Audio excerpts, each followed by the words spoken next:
Next exemption करते हैं हम सेक्शन 54 डबल ई की, that is capital gain arising from transfer of a long term capital asset invested in the units of specified fund. अब अगर हम 54 double E की exemption की बात करें तो इसके जो प्रोविजंस हैं वो सेम है जो हमने 54 ईसी में डिस्कस किए थे। एक पर्टिकुलर कंडीशन को छोड़ के, that is the asset in which the long term capital gain should be invested, कि किस पर्टिकुलर एसेट पे लॉन्ग टर्म कैपिटल गेन का अमाउंट इन्वेस्ट किया जाना चाहिए। So that asset is the unit और units which is issued before the 1 April 2019। Central government ने या सेंट्रल गवर्नमेंट के बिहाफ पे अगर 1 अप्रैल 2019 से पहले कोई भी यूनिट्स इशू की जाती है और एसएससी उस लॉन्ग टर्म कैपिटल गेन के अमाउंट को उन स्पेसिफाइड यूनिट्स में इन्वेस्ट करता है तो फिर वो 54 डबल ई के प्रोविजंस के अकॉर्डिंग इसकी एग्जाम्पशन क्लेम कर सकता है। Next exemption is exemption under section 54 जी। अब यहाँ पर हम 54 जी सेक्शन की बात करेंगे। इस पर्टिकुलर सेक्शन में कोई भी असेसी अगर एक एसेट को जो इंडस्ट्रियल अंडरटेकिंग में यूज हो रही है अर्बन एरिया से नॉन अर्बन एरिया में ट्रांसफर करता है तो उसके रिगार्डिंग वो कैपिटल एग्जाम्पशन क्लेम कर सकता है। तो ये बेनिफिट हर एक असेसी क्लेम कर सकता है। अब एसएससी की अगर हम बात करें तो एसएससी में हम इंडिविजुअल, कंपनी, फर्म, एचयूएफ सभी को कंसीडर करते हैं। Next is asset and condition which is eligible for exemption, किस पर्टिकुलर एसेट को ट्रांसफर करने पर ये एग्जाम्पशन मिलेगी। ट्रांसफर ऑफ लॉन्ग टर्म और short term capital asset such as land, building, plant और machinery used for the purpose of business of industrial undertaking situated in the urban area. Urban area में industrial undertaking के purpose के लिए किसी भी asset को transfer करने पर, चाहे वो एसेट लॉन्ग टर्म की हो चाहे वो शॉर्ट टर्म कैपिटल एसेट हो, तो उस पर्टिकुलर एसेट को ट्रांसफर करने पर ये एग्जाम्पशन मिल जाएगी। आपने इसमें एक बात ध्यान रखनी है कि अगर एसएससी फर्नीचर को ट्रांसफर करता है तो फर्नीचर के रिगार्डिंग ये एग्जाम्पशन नहीं मिलेगी। अगर आप फर्नीचर को सेल करके उससे फर्नीचर ही परचेज कर रहे हो तो फिर एसएससी इस पर्टिकुलर एग्जाम्पशन को क्लेम नहीं कर सकता। अब ये एसेट इंडस्ट्रियल अंडरटेकिंग के पर्पस के लिए यूज होने चाहिए और इसके साथ साथ ये एसेट हमारी अर्बन एरिया में होनी चाहिए जिसे हम नॉन अर्बन एरिया में शिफ्ट कर रहे हैं। अब इन पर्टिकुलर एसेट्स को ट्रांसफर करने के बाद जो भी कैपिटल गेन होगा तो उस पर्टिकुलर कैपिटल गेन से हम क्या परचेज करेंगे। It includes the asset the SSC should acquire to get the benefit of exemption. तो इसमें हम इंक्लूड करेंगे purchase of land, building, plant और machinery in order to shift and undertaking in rural area. It means आपको जो भी capital gain का amount realise हुआ है आपने इन पर्टिकुलर एसेट्स को रूरल एरिया में परचेज करना है। After that time limit for acquiring the asset, अब कितने टाइम पीरियड में वो न्यू एसेट को एक्वायर करेगा। सो 1 ईयर बिफोर और 3 year after from the date of transfer. जब आपने किसी भी एसेट को ट्रांसफर किया तो उससे 1 साल पहले और 3 साल के बाद तक आपको न्यू एसेट को परचेज करना है। अगर एसएससी इस पर्टिकुलर टाइम पीरियड के अंदर न्यू एसेट को परचेज नहीं करता तो फिर ये एग्जाम्पशन एसएससी को नहीं मिलेगी। Next is quantum of exemption. अब हम ये देखेंगे कि कितने अमाउंट की एसएससी को एग्जाम्पशन मिलेगी। So the amount is investment in new asset और capital gain whichever is lower. मान लो कि आपने एसेट को परचेज किया 50 लाख की और कैपिटल गेन था 25 लाख का, तो दोनों में से जो कम अमाउंट होगा 25 लाख का वो एग्जाम्प्ट हो जाएगा। अगर हमारी एसेट का अमाउंट कैपिटल गेन से ज्यादा होता है तो जितना कैपिटल गेन होगा उतना अमाउंट एग्जाम्प्टेड होगा। अगर हमारी एसेट का अमाउंट कैपिटल गेन से कम होता है तो जितना अमाउंट हमने इन्वेस्ट किया उस पर्टिकुलर न्यू एसेट में तो उतने की हमें एग्जाम्पशन मिल जाएगी। Next is withdrawal of exemption. ये एग्जाम्पशन विड्रॉ भी हो सकती है अगर एक असेसी जो उसने न्यू एसेट को परचेज किया है उसे विद इन 3 ईयर्स ट्रांसफर कर देता है या सेल कर देता है तो जितने अमाउंट की असेसी ने कैपिटल गेन एग्जाम्पशन ली थी वो अमाउंट रिवर्स हो जाएगा। उसे हम short term capital gain consider करते हुए उस पर्टिकुलर ईयर की इनकम में ऐड कर देंगे और उसके ऊपर टैक्स चार्ज किया जाएगा।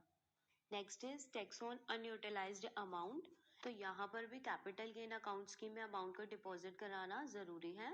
ड्यू डेट फाइल करने से पहले इस पर्टिकुलर अकाउंट स्कीम में अमाउंट को डिपॉजिट करके after that with in a period of 3 years उस अमाउंट को यूटिलाइज करना एसएससी के लिए कंपलसरी है। अगर उस पर्टिकुलर अमाउंट को यूटिलाइज नहीं किया जाता with in a period of 3 years, तो जितना भी अनयूटिलाइज्ड अमाउंट होगा वो इनकम में ऐड होकर उसके ऊपर टैक्स चार्ज किया जाएगा। इट मीन्स एसएससी के लिए यहाँ पर कंपल्शन है कि उन्हें कैपिटल गेन अकाउंट स्कीम में अमाउंट को डिपॉजिट करना है और उसी पर्टिकुलर अमाउंट को उन्हें यूटिलाइज करना है रूरल एरिया में किसी भी पर्टिकुलर एसेट को परचेज करने के regarding.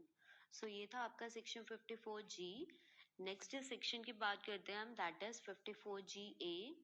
This is the exemption from capital gain on transfer of assets case of shifting of industrial undertaking from urban area to say special economic zones। तो ये जो section है हमारा 54GA, इसके जो प्रोविजंस है वो सेम है जो हमने सेक्शन 54G में किए। Only the difference is this exemption is available where a asset is shifted from urban area to any special economic zone। Section 54G में जो हमने बात की थी वो थी regarding the transfer of assets from urban area to rural area, it means non urban area. यहाँ पर सेक्शन 54GA में जो हम बात करेंगे वो करेंगे transfer of assets from urban area to SEZ area, it mean special economic zone. बाकी इसके जो प्रोविजंस है वो सेम है सेक्शन 54G के। Next is section 54GB।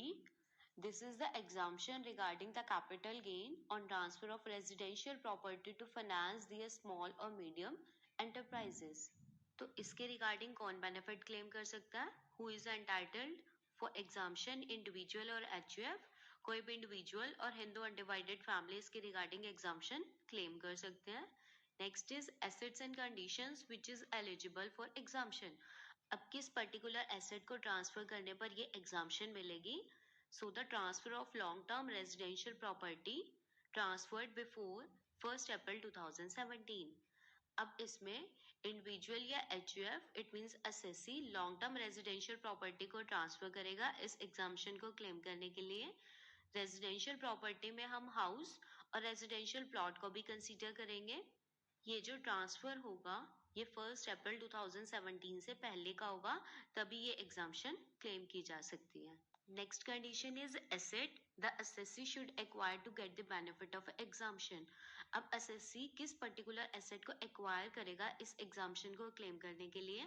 So the amount is utilized of the net sale consideration for subscription in equity shares in an eligible company। अब अगर हम एलिजिबल कंपनी की बात करें तो एलिजिबल कंपनी से यहाँ पर मीनिंग एसएससी की कंपनी से है कि एसएससी अपनी ही कंपनी में उस पर्टिकुलर एसेट को परचेज करेगा, उस नेट सेल कंसिडरेशन का यूटिलाइज करेगा किसी भी न्यू एसेट को परचेज करने में, तभी वो सेक्शन 54GB के अंदर इसकी एग्जाम्शन क्लेम कर सकता है। Next condition is time limit for acquiring the asset. तो अब जो टाइम लिमिट है यहाँ पर that is before the due date of furnishing of return. Return को फर्निश करने की जो ड्यू डेट होगी उससे पहले अगर एसएससी इस पर्टिकुलर अमाउंट को सेल कंसिडरेशन को यूटिलाइज कर देता है किसी भी पर्टिकुलर एसेट को परचेज करने में, इट मीन्स इक्विटी शेयर्स में इन्वेस्ट करने में, तो फिर ये एग्जाम्शन क्लेम की जा सकती है। Next is quantum of exemption. अब हम बात करते हैं कि कितने अमाउंट की एग्जाम्शन मिलेगी एसएससी को। सो कैसे कैलकुलेट करेंगे इसे? Exemption can not exceed the capital gain calculated as under investment in new asset by the eligible company multiply capital gain divided by net sale consideration.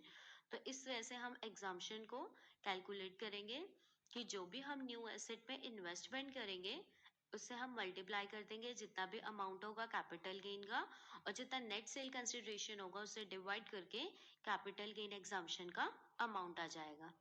Next is withdrawal of exemption. अब देखते हैं कि ये exemption कब withdraw हो जाएगी। First condition है equity shares जिनमें इन्वेस्ट किया जाता है, अगर वो equity shares with in a period of 5 years transfer कर दिए जाते हैं, सेल कर दिए जाते हैं, तो ये एग्जाम्शन रिवर्स हो जाएगी। Next, if the new asset is sold or transferred within 5 years from the date of acquisition, acquisition के टाइम पीरियड से 5 years तक उस पर्टिकुलर एसेट को होल्ड करके रखना है। अगर वो पर्टिकुलर एसेट ट्रांसफर कर दी जाती है या सेल कर दी जाती है with in a period of 5 years, तो फिर ये एग्जाम्शन रिवर्स हो जाएगी। नेक्स्ट कंडीशन है, अगर जो अमाउंट हमने डिपॉजिट कराया था वो फुली और पार्टली यूटिलाइज नहीं किया जाता by the eligible company for purchasing the new asset within a period of 1 year, then उस कंडीशन में भी ये एग्जाम्पशन रिवर्स हो जाएगी, विड्रॉ हो जाएगी। तो एक एसएससी को ये ध्यान रखना है कि अगर वो इक्विटी शेयर्स में इन्वेस्ट करता है तो उसे 5 इयर्स तक होल्ड करके रखेंगे। अगर न्यू एसेट में इन्वेस्ट किया जाता है तो 5 इयर्स तक उसे होल्ड करके रखा जाएगा। और अगर डिपॉजिट कराया जाता है उसे अकाउंट में, तो वो deposited amount within a period of 3 years utilize होना चाहिए for purchasing the new asset. तो ये था आपका सेक्शन 54 GB। यहाँ पे हमारी कैपिटल गेन की एग्जाम्पशन कंप्लीट हो जाती है।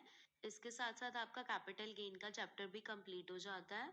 यहाँ तक अगर क्लास कोई भी प्रॉब्लम होगी so you can ask me. Thank you class.